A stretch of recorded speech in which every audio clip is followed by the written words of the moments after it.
Hey there, Miss Linda. Hey, hi, Ben. It's good to see you again. And good to see you too. It feels like we were just here talking about preschool shows not that long ago. A year. And like that. Mm-hmm. Hopefully we've got some folks tuning in all over the globe to learn about the Lawrence Art Center's preschool and kindergarten show. I know that it's one of the most beloved shows, one of our only annual exhibits that we have here at the Art Center. And it's been around longer than I've been around. But for those that have not had a chance to come in and check out this show in our gallery, it is going to be up through May 14th. And it's totally free, and it will totally make you happy to go in and see what the children have made. In this broadcast, anybody who wants to comment or ask a question for Miss Linda, not for me, just feel free to type it in, and we'll try to get to it. But with that, I think maybe Linda, you could talk a little bit about the show that's up in the gallery right now, and try to describe what people might see if they come in to see the show. Well, what you're going to see is a lot of colorful artwork done by the children. And one of the things about this show is a little different than what we often have, because there's one piece of artwork for every child, and that's in our usual show. But this year, because our numbers are low because of the COVID and because of our COVID protocol, we don't have as many children in preschool and the kindergarten. That not only do each child have a piece of artwork that they've selected to put in, but they also have their body drawn that was drawn around, and they dressed themselves or they painted themselves. And so that is kind of nice to have you can see the child and then the piece of artwork that they selected to put in the show. So that's kind of a special thing, because we don't have room normally to have the body, their selves in the show too. And I love the fact that you can see in some cases, more representation, that children you can see that maybe some of them are younger, some of them are older kids, and that's just the progression of their art abilities and their growth. But the children's artwork is so fun, and it's so free. It's the freedom. They don't have these preconceived notions of what things are supposed to look like. It's at this age, the children have a real freedom in their art. And they're open-ended activities. They don't have to look like something. They're discovering, they're trying new things, they're mixing colors. And I tell them that when they start mixing colors, they're just a scientist as well as an artist. And that's kind of, that's the beauty of it, that they're discovering things. They don't have to make something that has to look like something at this age, because it is a discovery process. Well, I think they're the most honest artists that are out there. Yes. And the work shows that. It's, as an artist, I find it so refreshing to not only you get to see it being made by the children, but seeing something like this is great. It's the evidence of their hands and their willingness and freedom, as you said, to just make something. Right. And sometimes they really get their hands into it. I had a little one this morning who literally, I'm not kidding, painted all both hands. He was green up to his elbows, and it felt so good.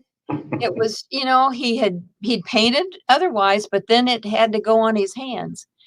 And, that nobody stopped him. I kind of kept his mother at bay because it was the 2-year-old class. Kind of kept her at bay but she was really okay with it. It'll come off. It's washable. It'll come off. But he had just had that opportunity just to not only play in it, feel it. That's the science part of it, the tactfulness, the kinesthetic learning that you get with art and with young children. Yeah, I love that. I love that image.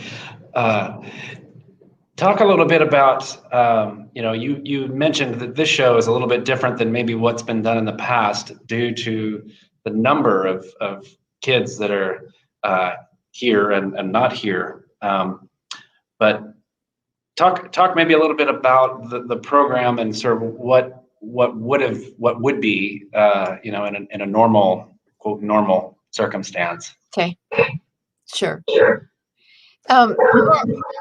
Generally, we have 20 children in a class. We're licensed for 23 with 2 teachers, and we feel that the numbers are better if you have 20 with 3 teachers. But because of COVID and trying to keep everybody safe, our policies called for no more than 10 or 12 children in a class. So it worked. I have to really compliment our staff who worked really hard, and the cleaning process took 3 times as long. And I'm serious because I've been cleaning for these classes that I've been teaching. So it's a lot of work, but it was successful in that we started out not knowing what would happen. My whole goal was, I hope we can make it till, Halloween, starting in September. I hope we can make it to Halloween without anybody getting sick. We were outside. That was where mostly we were. And then we got there. And then I said, well, how about let's go to Thanksgiving? Because, the weather's getting colder and everything. Well, we were very fortunate because we were able to be outside till Thanksgiving. And they said, well, I wonder if we can make it till winter break, which we did. And then we had and during this whole school year, not one of our teachers got sick. I mean, they didn't even get colds or flu. And I think the masks are telling us something. And not one child got sick. I mean, we did have with allergies because that's just kids, and we had some colds and things like that. They didn't come to school because the parents were so conscientious about having their kids be at home and not spreading anything. So I think that even in a crazy year, we had a successful year, and the kids had the social experiences, the social emotional experiences that they were able to have. Well, that's congratulations to you and your team, and I'm very familiar with the team. They're some of the best out there. Well, I didn't do it all by myself. It took the whole staff, our whole staff, and the cleaning staff and everybody at the art center as well. But the teaching staff was right on. Yep.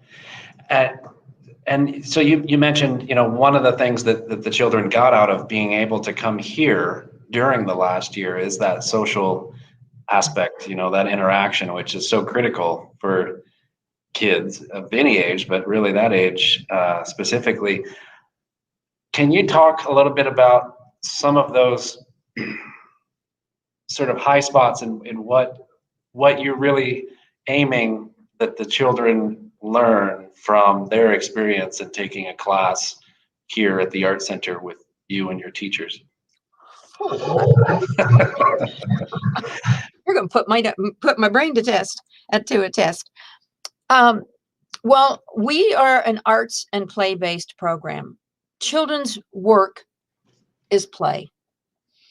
There's so many things that they learn in play, and we see this as children learn to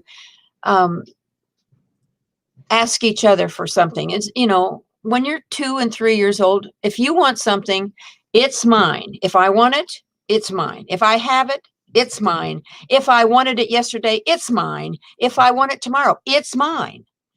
And yet, but that's just the way they are. And so in order to figure out, and how to get along with other children and how to use your words and how to say things, when you're, I want you to have a turn, and they don't, we have so much that they don't really have to share. And that's what we do because it's not easy to share. So they can work through it. But if, like just today, somebody had some glitter and somebody said, I want glitter. And I said, absolutely. Let's ask. When you're finished with it, can I have the glitter? And if a child doesn't have to share, they're usually willing to do it. Hand it over when they're ready. And so that's one of the social things, and how to talk to each other, how to work together on something that, if you can't do something, ask somebody to help you. Let's talk about it and see how we can work together on this, and cooperation and how to solve a problem. Those are some things that you can hardly do without other kids. And it's, siblings are one thing. Sure. That's perfect. That's great. But when you've got your peers, that's a little bit different issue. If you're the oldest sibling, you're probably going to have to give in to the little one because the little one's going to say, Mom, so. I always used to say, it's real easy to get that older one in trouble. All you have to do is squawk. That's right. I've been there. Yes, you're 3 guys. Well, all of those things you spoke about it's so obvious, like that those are things that you carry with you for the rest of your life, and are just as important. They can become more important as you grow older, to be able to work with others and to be able to listen and share. But it's so basic at the same time. And speaking of time, like this program has been around for how long? 35 years. Right. So some of those kids who were there at the beginning are now adulting somewhere in the world, and are carrying with them, some of the lessons that you and your team have been able to instill in all of those kids. Do you have any sense of how many kids have been through the Lawrence Arts Center preschool? I have no idea. I do not know. I do not know. I do know that we do have some second generations. Right now, we have several families that we had their parents. The parents and the kids have come now to preschool. In fact, one of our littles, both mom and dad came to preschool here. They weren't in the same class. Wow. But they ended up marrying, and they have a little one here right now. I always think that's kind of fun. That's great. Yeah. Give some insights into, when you started the preschool back then, we weren't in the building that we're currently in. Probably didn't have the amount of staff that you have now. I mean, talk about sort of how it started and some of the evolution of the preschool program. Well, we started on Tuesday and Thursday mornings. We had 18 children, and there were 3 teachers, 2 teachers and an aide. We were in the basement of the Carnegie. The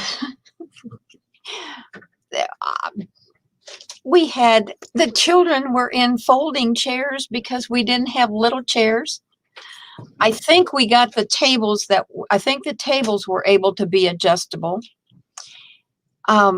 we had some art supplies. We had some paint, and we had some brushes that were shared with all the other classes. Books came from my house for stories. We had very few toys. I don't know how we did it. If you really want to know the truth, the old building was not really conducive just to the young children, because at that time, everything we had, all the toys and most of our things, fit on a rolling cart. You know, we had 3 shelves, and that was our rolling cart. We did have a little space for art supplies, but this was, you know, some of our other things that had to be taken down and put away every night, Right. and got taken out every morning. And I think, how did we do this? And then, you know, as we kept growing and growing, then we finally got chairs. Someone suggested that we have a cookie sale, and we did a cookie sale, and right at the holidays. And so my goal was, I want blocks. I want wooden blocks, because we only had just a handful, and I want wooden blocks. And so we had this cookie sale, and I thought, that's the only thing, that's the only thing I really want. And we got them. We made enough money to get them, and it was great to do that. And we're able to then get the sinks, and so you had the dramatic play area. And we begged, borrowed, and we didn't steal, but we begged and borrowed some supplies from other people. And then we were able to get this little stove and sink and refrigerator to make a dramatic play area. And we just had a lot of people who helped us, make this happen. Yeah. And, and some teachers who were just passionate to be doing what we were doing. And now it grew. Last year, before COVID, we were full. Our classes were full, and then we started having summer. Not until we really got over here to the new building were we able to do summer classes, because we did maybe one class, because always SYT was there. Summer Youth Theater was in the building, and they took over the building in the summer. So we had Friday mornings, I think, during the summer. Then when we moved over here, we were able to do those kind of things, different things, and add more things to it. And our summer program in the last few years had been, between 250 to 300 children in our preschool summer program, whether it was 1 week camps or 1 day a week camps, or then a multi-day, summer preschool. That's amazing. Yeah. So anyway, we're not at that right now, but things are going to change. Things are going to open up. But could you have ever imagined, when you were working off of a cart in the basement of that building, that one day you'd be Zooming classes with youngsters? No. All of the, we've all had to adapt, but I think some of the adaptations that your team have implemented, with the help of lots of great people at the Art Center, who help with technology and getting us all plugged into the right places. You all have done some pretty innovative and really hard things, I would imagine. It's hard from my perspective, to the concept of getting a preschooler to get on the computer and interact. Seems very foreign to me, but Me too. Yeah. Well, we had some people who decided that they could do it. And so we had a virtual kindergarten program that did follow the curriculum really well, and a teacher who was willing to do that. And then we saw, but there were some people who didn't want to do that. They didn't feel comfortable. They didn't feel confident enough to be doing virtual with their child. And so we had an in-person kindergarten, which we called it the kindergarten play experience instead of, because we didn't do a lot of the academic things. You know, academic things happened, but it wasn't planned with like center times and things like that. And so that worked for kindergarten. And then last spring, when we first shut down and we couldn't get in, you know, we couldn't be here at all, the teachers made recordings. They sang songs and we put those out to the families. They read stories. We did finger plays. And then one of the teachers made up a list, I think virtually weekly, that gave some activities that the parents could do, the families could do at home. And that was just sent to them. There was no charge to that or anything. And it was kind of fun. And I think the teachers enjoyed it too. So then we start back to school and not knowing what we were going to do. Every time we'd kind of make up a protocol and see how things were going, we'd get it started. And then there'd be a change from the CDC or the health department. So we'd had to change and change and change. And so it was, you know, when we started, we weren't really quite sure how it was going to work. And it did. I think it did. And I did a program called the Preschool Connection, which was on half an hour, you know, one day a week on Thursday mornings. And I met with some children via Zoom, and I thought, oh my gosh.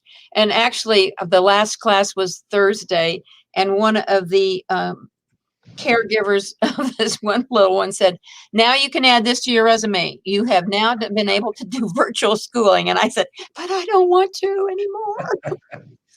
These children need, I tried to be interactive with them.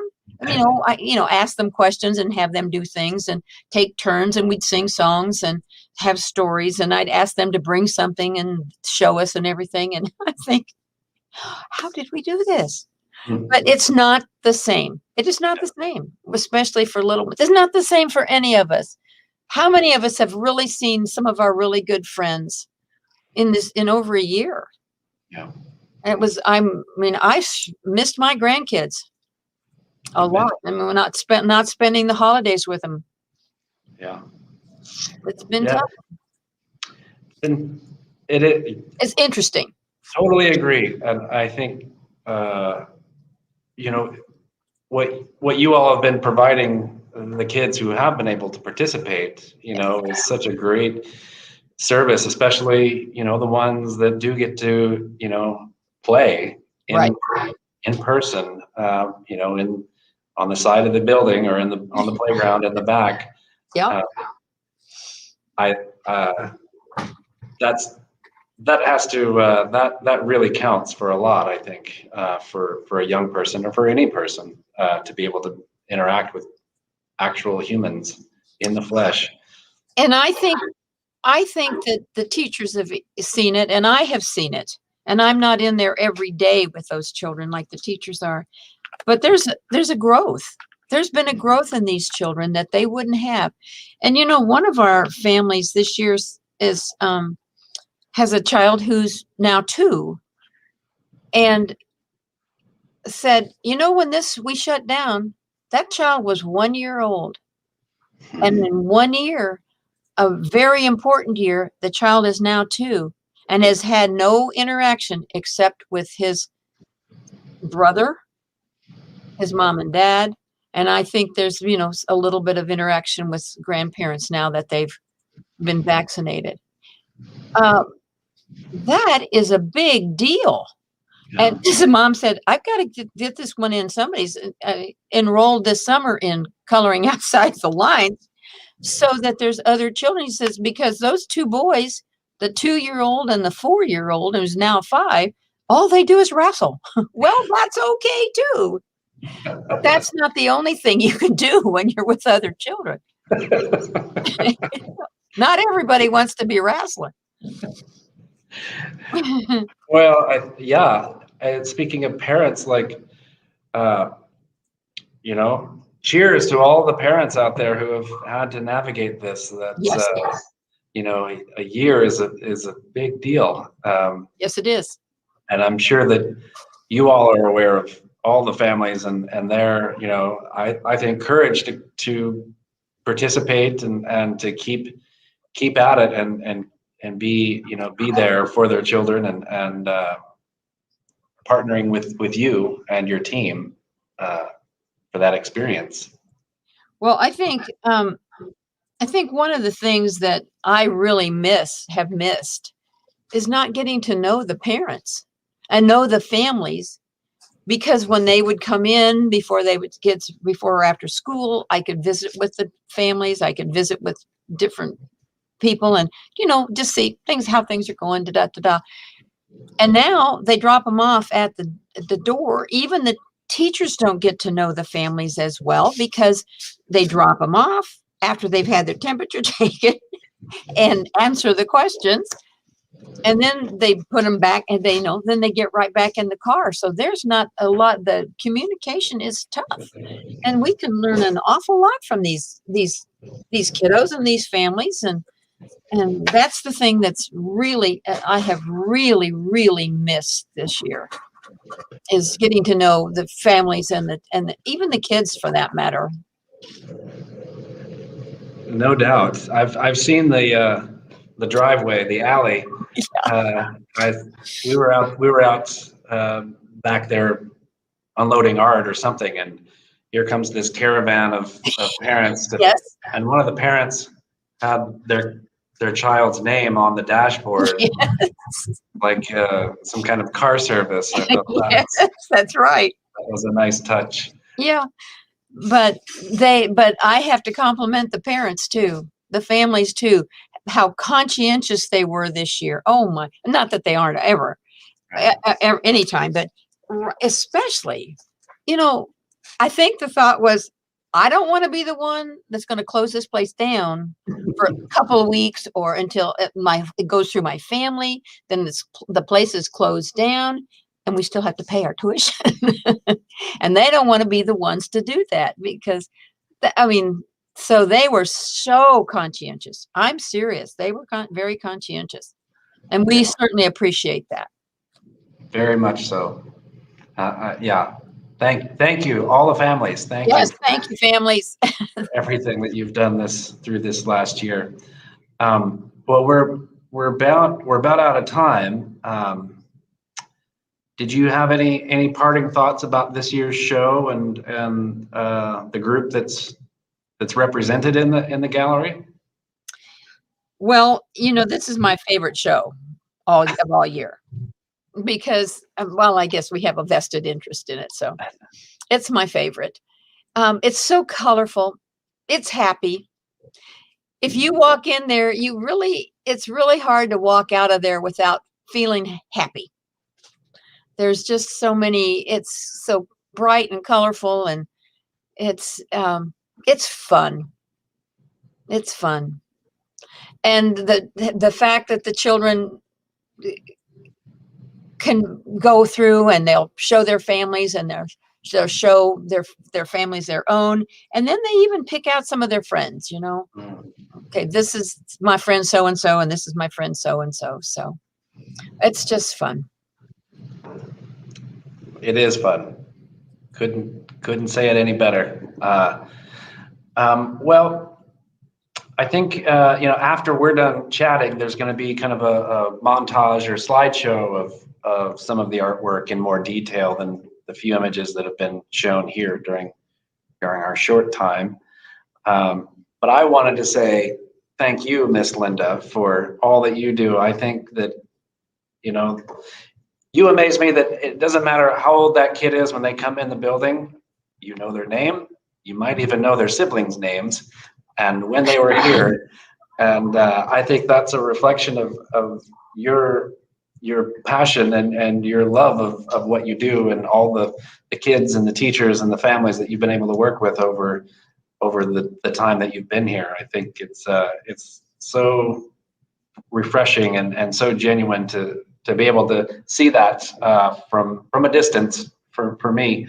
But I know that the families feel the same way too when they come in, and I look forward to the day when I'm just trying to get through to go to the restroom, and there's all these parents crowding that hallway and chatting with each other. You know, that day will be great when we're all crowded back in there. Well, that was those very kind words, Ben. And you know, I thank you for letting us share the gallery space, because it's probably not the best seller. Since everything's free, Right. it's not. You don't make much money on that exhibit, but Well, I think it warms a lot of hearts. I think it warms a lot of hearts. No doubt, it's probably the most important show that we do here. I think it's Thanks. Thank it you. is the preschool is the cornerstone of everything that happens at the Lawrence Arts Center, and so we got to nurture that and give those kids a chance on the wall. Thank you. So, Thanks. all right, with that, I think that's it. Thanks. We did it. Thanks, Ben, for inviting me to be here with you. See you later. Bye.